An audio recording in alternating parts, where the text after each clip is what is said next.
What is up? What is up, crazy people? It's your boy Ethan the Dragon King, and today we are going to be going over the deck list for the girl of the day, Brigid Clechan's Heart. And the flip side is Brigid Down's Mind. This is my first ever flip commander, I believe, that I've made where it genuinely relies on you flipping the commander back and forth. So, main side, ETB. When it enters, create a 1/1 green and white Kithkin creature token. Then at the beginning of your first main, you may pay a green. If you do, transform Brigid. Transforms into Down's Mind. Add X green or X white, where X is the number of other creatures you control. At the beginning of your first main, you can pay a white, and if you do, transform Brigid. So, the deck list for her today, the name of the deck is actually called Super Druid, which I find pretty catchy considering what people were calling this card when it first came out, because it's essentially what it does. You make a bunch of tokens and kind of go ham with the mana you create from your commander. For now, we'll set her aside, and we're going to go over the mana base. 3, 2, and go. Alright.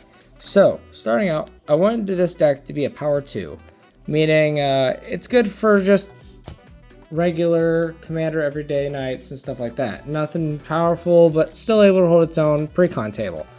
We have Nesting Grounds, being able to move a counter from a target permanent you control onto another target permanent.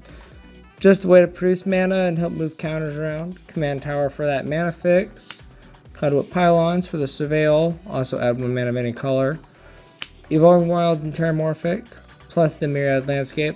All good one-ofs in here to help get your mana base going and thin out the deck a little bit to get to the cards you need. Brushland, basic, tap for green or white, deal 1 damage to you. Again, we wanted to keep the power level of the deck pretty self-explanatory. Add 1 mana of any color to land your opponent controls. And then Temple of False God. Obviously, one of the worst lands out there, but hey, again, runs good with the theme. Okay, so for the basic land package that we have today, 12 forests here, and then we've got 9 plains. So we have a whopping total right there. Moving in swiftly here, we have our Everflowing Chalice, just because we're going to be producing a lot of mana in the deck.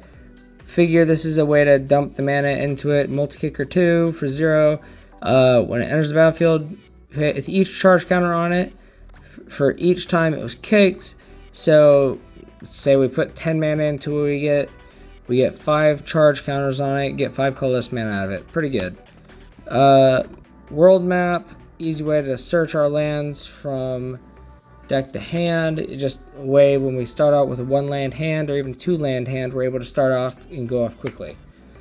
We got the Soul Ring, good turn 1 play there. It goes into Soul Ring, World Map, or even Fountain Port. Get land to hand and just deck thin the deck out. This is like my favorite common card from this set. This, I find myself putting it in a lot of my pre-con based builds, just because it's a quick way to get mana turn 1 and even free draw support down the way for like 1 mana. So personal favorite card down the road for pre-con decks.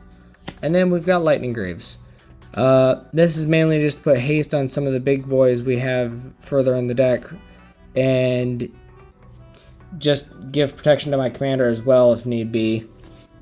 And honestly, for 5 artifacts for the deck, it's not too bad because a lot of our power is going to mainly be into creatures. But for now, we're going to move into the enchantments. Alright, so we only have 3 enchantments for the deck. We have the Branching Evolution. Whenever one or more 1/1 counters would be put on a creature you control, twice that many 1/1s are put on that creature instead. We have Kin Binding. Creatures you control get +X/+X, where X is the number of creatures that enter the battlefield under your control this turn. And at the beginning of combat on your turn, create a 1/1 green and white Kithkin creature token. Not bad, and it makes it so all the ETBs of all the tokens help make the other ones already on field pretty powerful. And then for the last one, we have Song of the World Soul. Whenever you cast a spell, populate. Pretty good for the amount of mana you have to pay into it, 6 mana drop. But when you're populating for each individual spell you drop, it's pretty convenient, especially for the deck with a bunch of different tokens in store. Now we're going to move on to our instance. All right, so moving into our instance, we have the classics, Swords to Plowshares, Path to Exile, just basic removal there. We have a Smuggler's Prize, mill 4 cards. You may put up to 2 creature and or land cards from among them into your hand. Mainly aim for the creatures with that one. And then if you pay the spree for 5, you can put 2 creature cards from your hand onto the battlefield. And then just for spree for 1, creatures you control with power 4 or greater gain hexproof and indestructible until end of turn.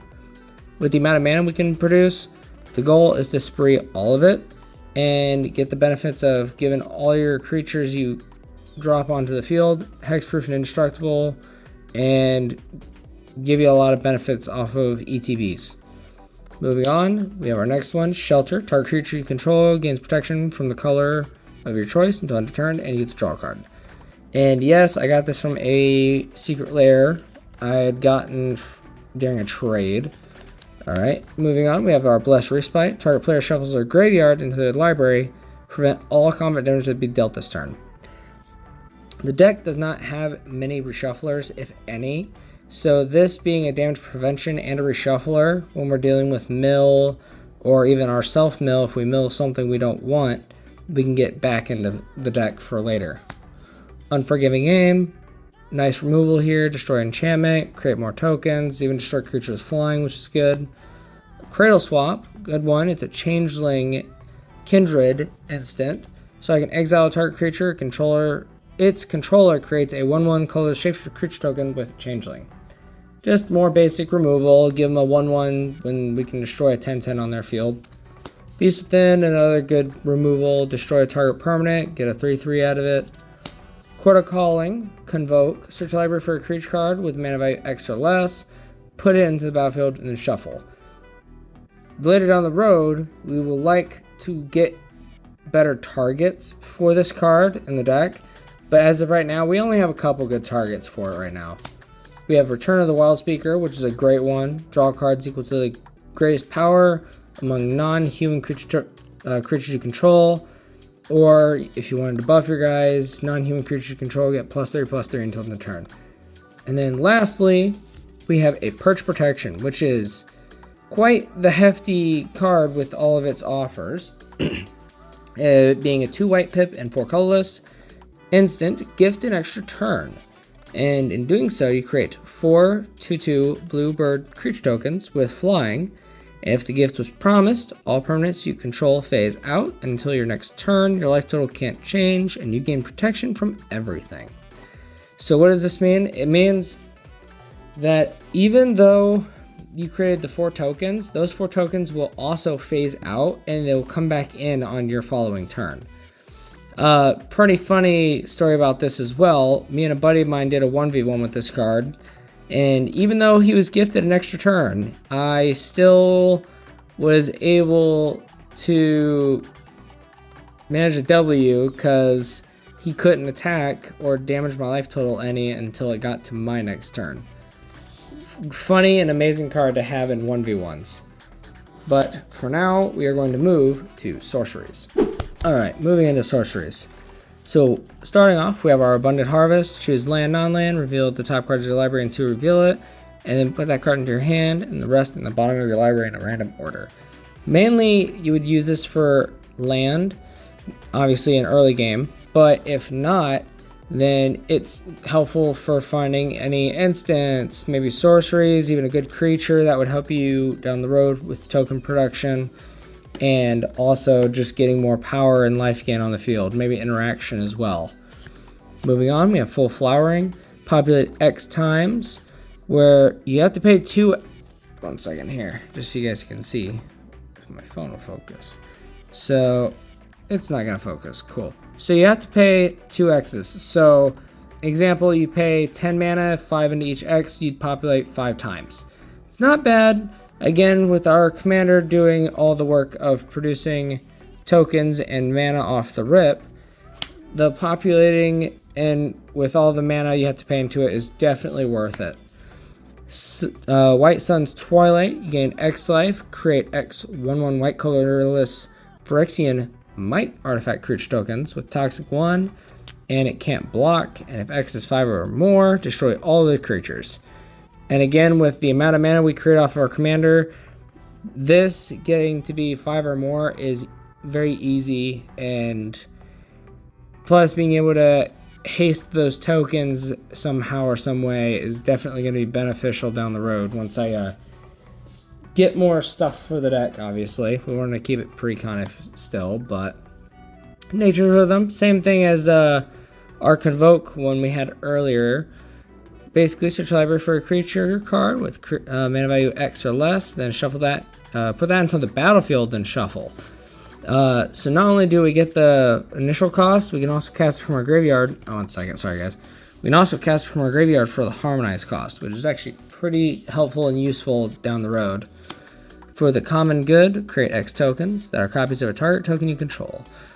The tokens you control gain indestructible until your next turn, and I gain 1 life for each token I control.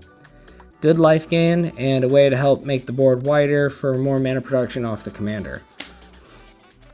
And then obviously we have our, 1 second here, we have our starting off ramps. We have our Rampant Growth, help us get more basic lands.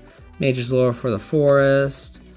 We have the Rive of the Shire, a good piece to help us get permanents that our opponents destroyed from the field back onto the field, or not field, but into our hand. We have Explore, play additional lands, and also being able to draw a card. Put a 1/1 counter on each creature your target player controls, and target creature gains your choice of Double Strike or Lifelink. More fodder for extra damage or even life gain, and for us being able to drop it for 3 and flashback for 2. We have the potential to drop this twice in the same turn, giving all of our creatures +2, and 2 creatures either Lifelink or Double Strike, which is pretty good. We have our Brigade's Command, 3 drop, 1 white, 1 green, 1 colorless. I can choose to either create a token that's a copy of target Kithkin you control. Target creature, or target player creates a 1/1 green and white Kithkin creature token. Target creature you control gets +3 until end of turn. Target creature you control fights target creature an opponent doesn't control. We'd likely aim for create a copy and mainly just the creature token copies as well, just to give us more mana generation.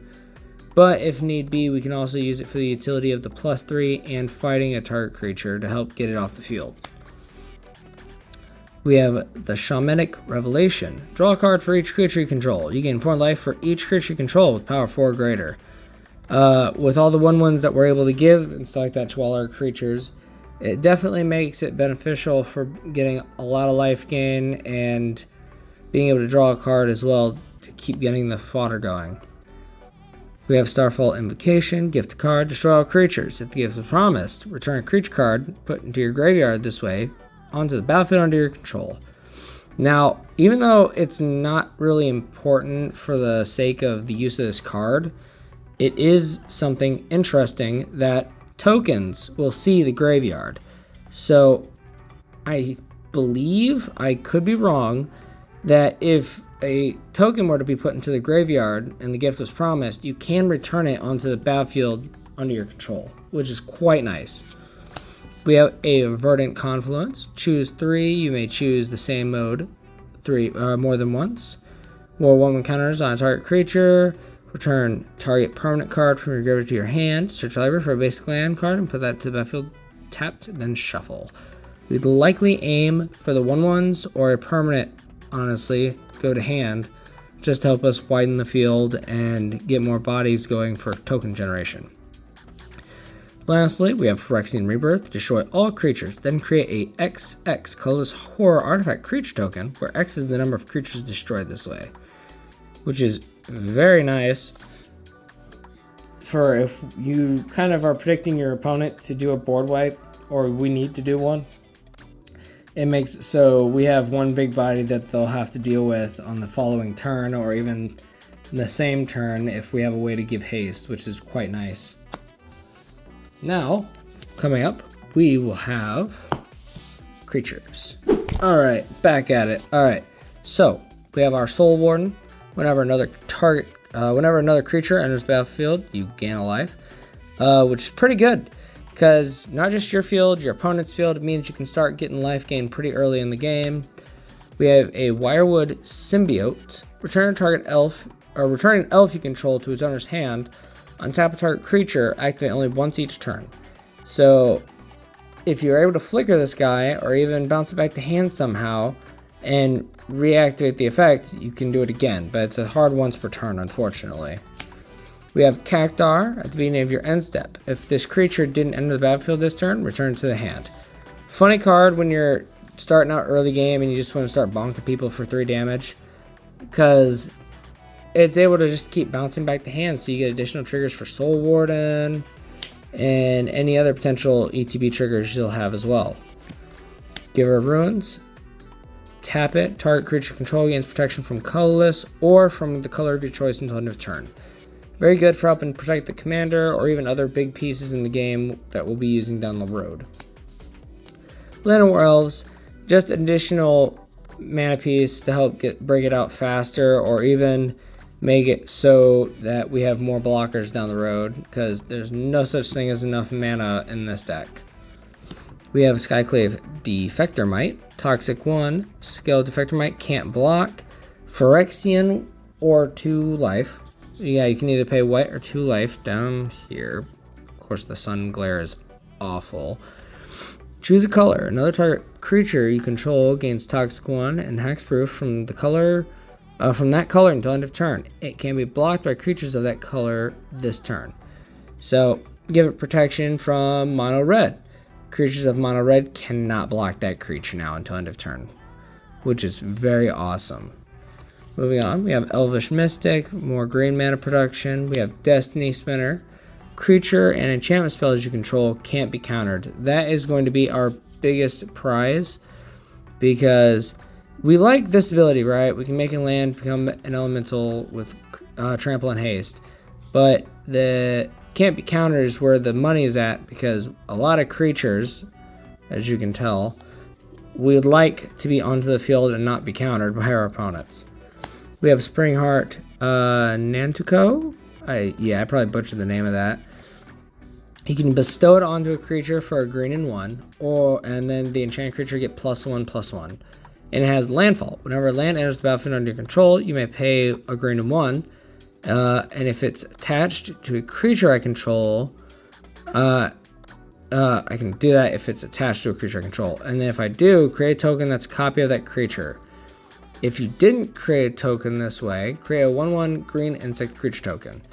So either way, I'm either getting tokens or a copy of one of the big hitters in the deck, which is very beneficial. Also, apologies for the lighting here.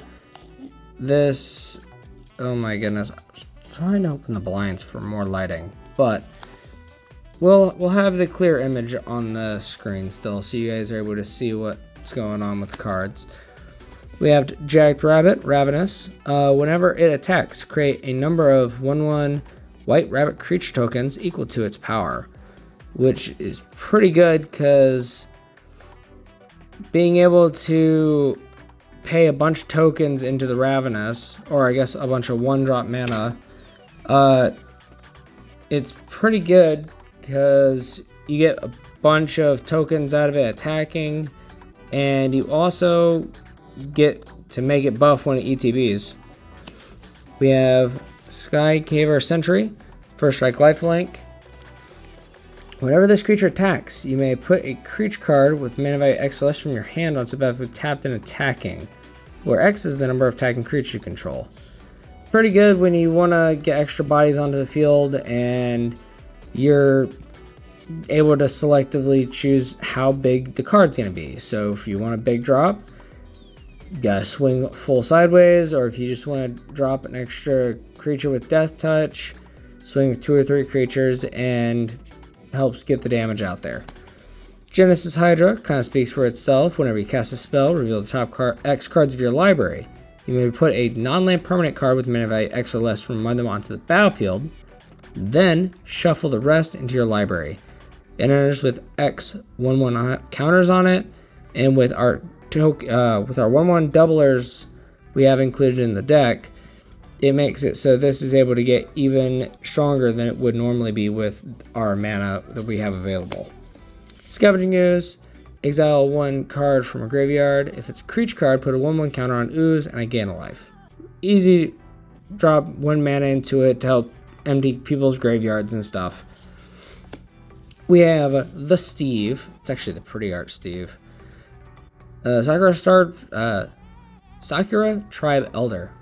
Or just Steve as we call him.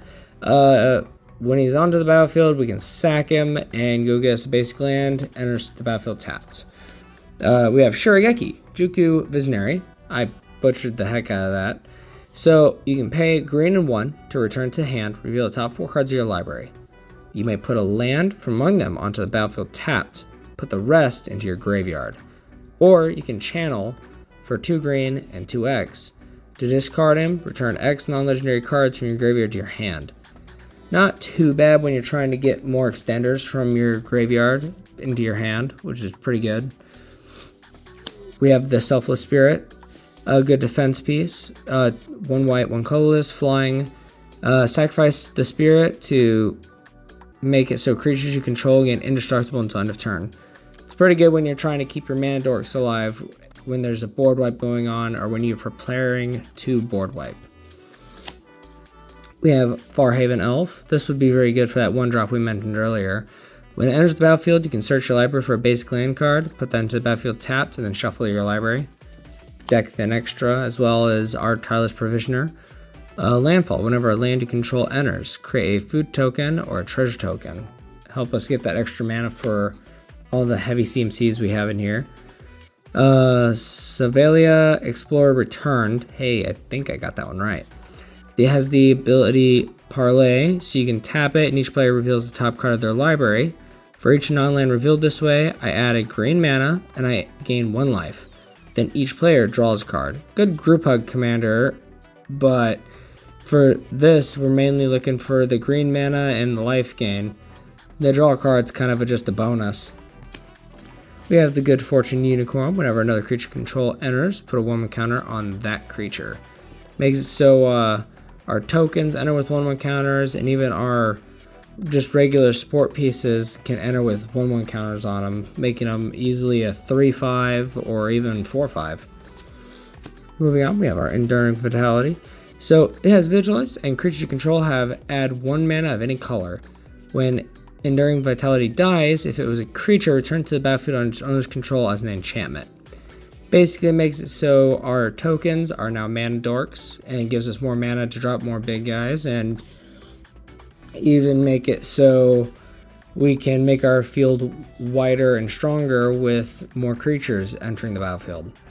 And even after they destroy it once, that still comes back as an enchantment, which is really nice. So they'd have to worry about removing it twice before it's officially off the field.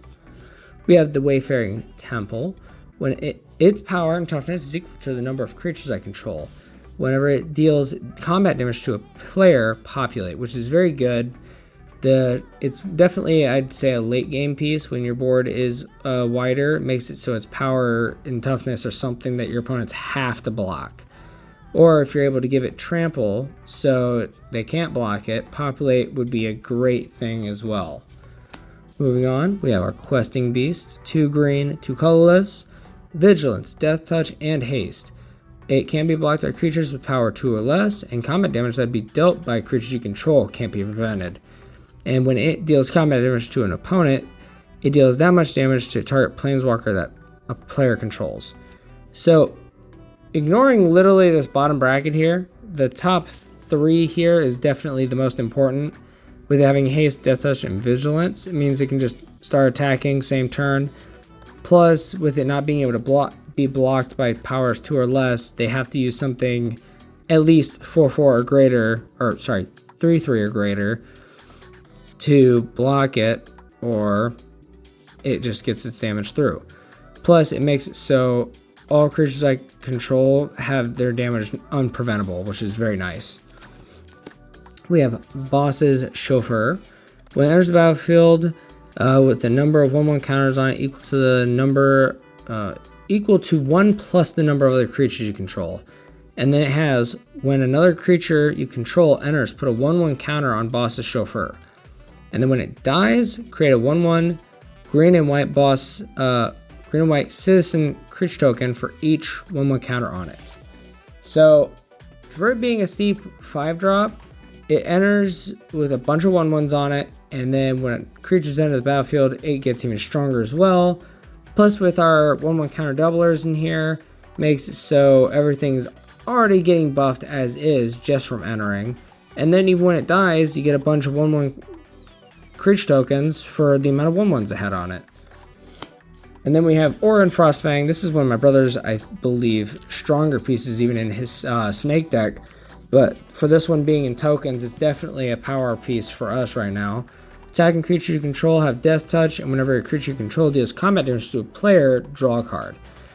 With as wide as our board state can get, it is likely that we could potentially deck out, though it wouldn't really be the primary concern.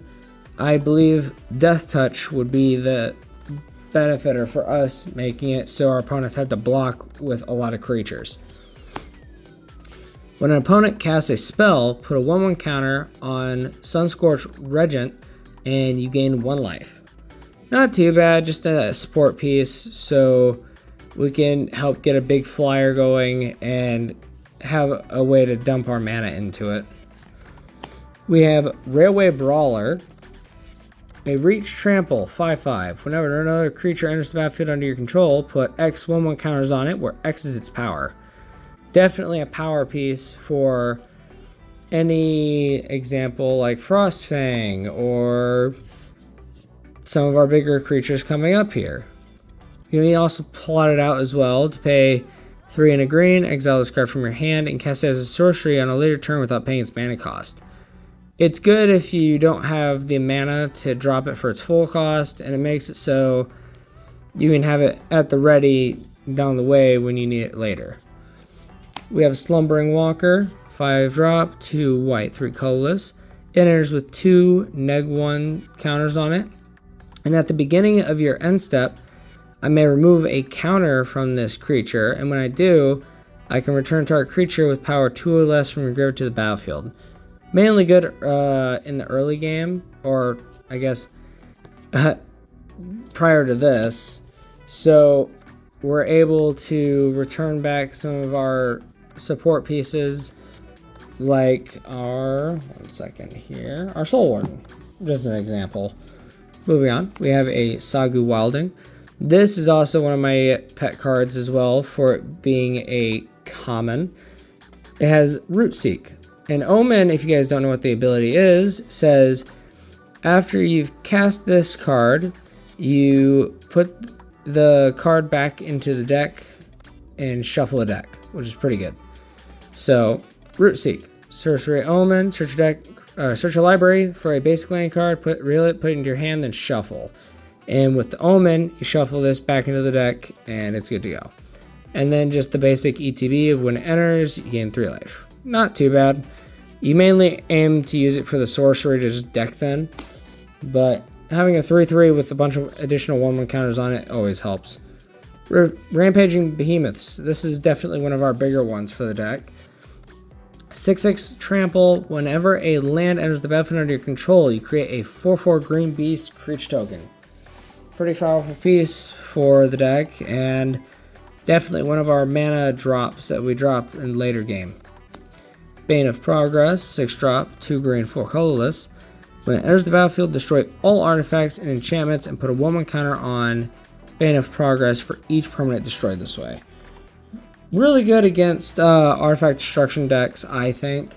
But even still, with the amount of mana we have to drop, it's definitely beneficial with, even if it gets 2 counters on it or just a few, we have enough doublers in the deck to make it so it can be easily an 8/8 or a 10/10. Avenger of Zendikar, definitely one of our game ender pieces When it enters the battlefield, create a 0/1 green plant creature token for each land you control. Landfall. When a land enters the battlefield under your control, you may put a 1/1 counter on each plant creature you control.